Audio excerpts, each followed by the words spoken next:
Shalom, selamat pagi saudara-saudara yang kasih Tuhan kita Yesus Kristus. Pagi hari ini saya akan membagikan kebenaran firman Tuhan yang saya ambil dari Ayub pasalnya yang ke-26. Kita akan membacakan ayat yang pertama sampai dengan ayat yang ke-14, tetapi tidak dibacakan saat ini, namun akan dibacakan seiring berjalannya renungan yang akan saya sampaikan. Melalui Ayub pasal 26, saya memberikan satu tema, Ayub sang bapa apologetik.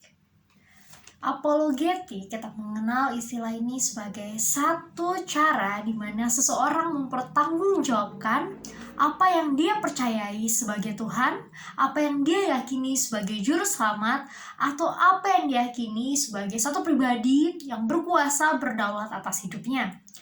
Inilah yang saya kenal dan mau saya bagikan untuk saudara-saudari sekalian tentang siapakah Ayub. Ayub sang bapa apologetik. Kitab Ayub ditulis kemungkinan besar sebelum Abraham sendiri ada atau dipanggil Allah untuk menjadi satu bangsa yang besar. Melalui keturunan Abraham, bangsa Israel ada. Dan Ayub, kitab ini telah ditulis jauh sebelum itu. Dia seorang pria yang tinggal di tanah Uz, Ur Kasdim. Dia adalah orang yang sukses dulunya, tapi pada bagian ini di pasal yang ke-26 kita dapat melihat bagaimana Ayub dapat berapologetik atau Ayub dapat mempertahankan imannya, kepercayaannya kepada orang-orang yang mempertanyakan tentang apa yang terjadi dalam keberadaan kehidupan dia. Pada waktu itu Ayub telah kehilangan segala sesuatu. Anak-anaknya, hartanya, bahkan istrinya pergi meninggalkan dia. Ini memicu berbagai sudut pandang yang mungkin mau menyatakan dia ini pasti orang berdosa atau orang tidak berkenan di hadapan Allah, sehingga Allah menghukum dia. Inilah mungkin yang ada di paradigma Bildad. Bildad salah satu dari sahabat Ayub yang datang untuk ikut meratap, dan akhirnya mereka saling berfilsafat, saling beradu argumentasi. Di pasal 25, Bildad menegur Ayub tentang keberadaan dia. Tetapi pada pasal 26, sungguh luar biasa hebat ketika kita membaca bagaimana Ayub mempertanggungjawabkan apa yang dia imani. Dan caranya tidaklah sesimpel yang mungkin dapat kita lakukan di zaman saat ini dan terkadang mungkin kita lupakan. Poin yang pertama, saya angkat dari satu pertanyaan yang total akan kita bahas nanti ada 3 poin, tapi dengan satu pertanyaan yang penting yang harus kita miliki sebagai orang percaya ketika kita berapologetika atau ketika kita membela iman kita. Bagaimana cara Ayub berapologetika atau bagaimana cara Ayub mempertahankan, membela apa yang dia percayai atau mempertanggungjawabkan apa yang dia percayai? Cara yang pertama, Ayub berapologetika dengan cara memuji Bildad. Ayub memberikan pujian kepada Bildad. Ini boleh kita baca di ayatnya yang kedua dan ketiga. Saya akan bacakan dari ayat 1. Tetapi Ayub menjawab, alangkah baiknya bantuanmu kepada yang tidak kuat dan pertolonganmu kepada yang lengan tidak berdaya. Alangkah baiknya nasihatmu kepada orang yang tidak mempunyai hikmat dan pengertian yang kau ajarkan dengan limpahnya. Ayub berkata kepada Bildad, wow, kalau dibahasakan sama bahasa kita sekarang, ajaranmu begitu baik, nasihatmu begitu baik, tetapi itu untuk siapa? Untuk orang yang tidak berhikmat, untuk orang yang tidak berdaya. Ayub menyatakan, Bildad, kamu hebat, segala yang kamu utarakan baik adanya, tetapi itu bukan untuk aku. Ini ada satu pernyataan pujian, bahasa komunikasi yang dinyatakan Ayub dengan begitu luar biasa. Dia memuji, tapi juga dia mau menyatakan bahwa kepintaran yang dimiliki Bildad, hikmat, nasihat-nasihat yang Bildad berikan tidak cocok untuk dirinya. Sebab dia bukanlah orang yang tidak berdaya, dan dia juga bukan orang yang tidak memiliki pengertian tentang siapa Allah. Dan ini sangat penting. Ayub menyatakan, saya bukan orang yang tidak punya pengertian tentang Allah, sehingga saya menjadi orang yang tidak berdaya.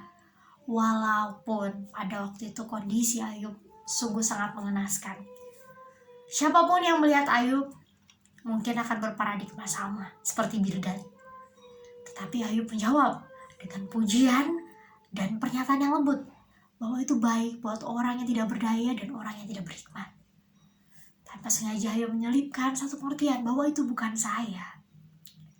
Nah, saudara-saudari, apa yang dialami Ayub seringkali kita hadapi dalam hidup kita. Mungkin ketika kita mengalami satu pergumulan, satu titik berat, orang-orang sangat mudah untuk mengejas kita. Kamu harus minta ampun sama Tuhan. Tuhan mampu menolong kamu. Atau orang mengatakan, seharusnya kamu bertobat, seharusnya kamu mencari Tuhan, atau lain sebagainya. Tetapi apakah kita harus balik memarahi dia? Saya bukan orang yang tidak bertuhan, saya bukan orang yang jahat, atau saya bukan orang yang berbuat dosa. Cara seperti itu Ayub menyatakan tidak seharusnya kita lakukan. Tetapi kita mungkin bisa memuji orang tersebut. Kamu hebat dalam pemikiranmu, kamu hebat dalam nasihat-nasihatmu. Tetapi sayangnya, saya bukan ada pada posisi yang layak untuk menerima nasihatmu. Karena Ayub merasa dia masih berdaya, buktinya dia masih bisa mengkomunikasikan apa yang dia rasa benar tentang Allahnya. Buktinya dia bisa masih menghirup nafas kehidupan. Dan dia boleh tetap percaya kepada Allah. Bahkan dia tidak meninggalkan Allah. Sehingga Ayub menyatakan itu bukan untuk dia. Itu cara berapologetik yang pertama. Cara berapologetik yang kedua yang Ayub nyatakan, dia mempertanyakan dari siapa sumbernya Bildad membagikan ajaran ini. Di ayat yang keempat, atas anjuran siapakah engkau mengucapkan perkataan-perkataan itu dan gagasan siapakah yang kau nyatakan? Ayub menanyakan sumbernya. Jadi dalam berapologetik yang kedua, hal yang penting, tanyakan dari mana sumber-sumber yang membuat dia mampu mengungkapkan satu pandangan atau satu argumentasi yang menegur atau menasihati kita. Ayub berani melakukan demikian karena Ayub mengenal siapa Allahnya. Ayub mengenal bahwa Allah mengenal pribadi Ayub, dan Allah tahu bahwa Ayub tidak berbuat dosa. Sehingga ketika mendengar sesuatu yang menyakitkan dari Bildad, Ayub tidak langsung, apakah iya ya benar Tuhan membuang saya? Apakah iya ya benar saya sangat berdosa terhadap Tuhan? Ayub tidak demikian. Tetapi Ayub menanyakan kepada Bildad, atas anjuran siapa? Siapa yang nyuruh Bildad ngomong kayak gitu? Ini sesuatu yang penting. Terkadang dalam kehidupan kita, ketika kita ada dalam posisi Ayub, jangan mudah, jangan gampang untuk menyatakan atau mempercayai apa yang orang nyatakan tentang kita. Kalau kita mengenal Tuhan dengan benar, kita akan memiliki keyakinan seperti Ayub. Ayub mempertanggungjawabkan imannya dengan menyatakan sumbernya dari mana. Karena Ayub tahu sumbernya adalah pengenalan dia akan Allah selama ini. Dan yang ketiga, cara mempertanggungjawabkan iman kita. Kita mau mengakui siapa Allah kita, bahwa dia Allah yang maha tahu, dia Allah yang maha hadir. Itulah yang Ayub ungkapkan. Pada poin yang ketiga, Ayub menyatakan tentang Allahnya yang omniscience, Allah yang omnipotent. Ini saya boleh baca dari ayat 5 sampai dengan ayatnya yang penghabisan. Roh-roh di bawah menggeletar, demikianlah juga air dan penghuninya. Di dunia orang mati terbuka di hadapan Allah, tempat kebinasaan pun tidak ada tutupan. Allah membentang utara di atas kekosongan dan menggantungkan bumi kepada kehampaan. Ia membungkus air dalam awannya, namun awan itu tidak robek. Ia menutupi pemandangan tahta melingkupi dengan awannya. Ia telah menarik garis pada permukaan air sampai ujung perbatasan antara terang dan gelap. Tiang-tiang langit bergoyang-goyang tercengang-cengang oleh hardiknya. Ia telah menuduhkan laut dengan kuasanya dan merumuhkan Rahab dengan kebijaksanaannya. Oleh nafasnya langit menjadi cerah, tangannya menembus ular yang tangkas. Sesungguhnya semuanya itu hanya ujung-ujung jalannya. Betapa lembutnya bisikan yang kita dengar daripadanya. Siapa dapat memahami guntur kuasanya? Ayub menyatakan Allahnya Allah yang maha kuasa. Ayub menyatakan Allahnya adalah Allah yang omnipotent, omniscience. Allah tahu, tidak ada yang tersembunyi dari Allah.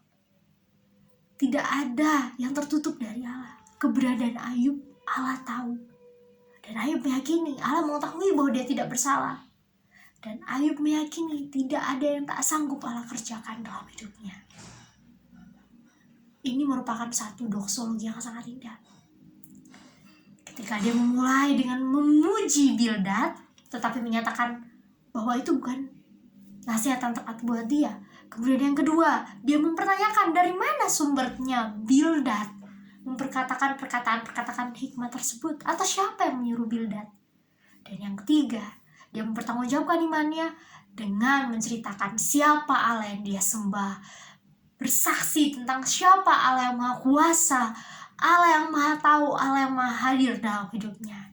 Dan dia mengembalikan segala kemuliaan bagi Allahnya. Biarlah firman Tuhan ini meneguhkan kita sebagai orang percaya, jangan pernah malu mempertanggungjawabkan apa yang kamu imani, tetapi bertanggung jawablah dengan penuh hikmat bijaksana, sebab Allah memberikan kita akal budi dan pemikiran yang bijak agar kita mampu mengkomunikasikan, mempertanggungjawabkan iman kita dengan baik dan benar, tanpa harus dengan emosi, tanpa harus dengan kekerasan. Tuhan Yesus memberkati.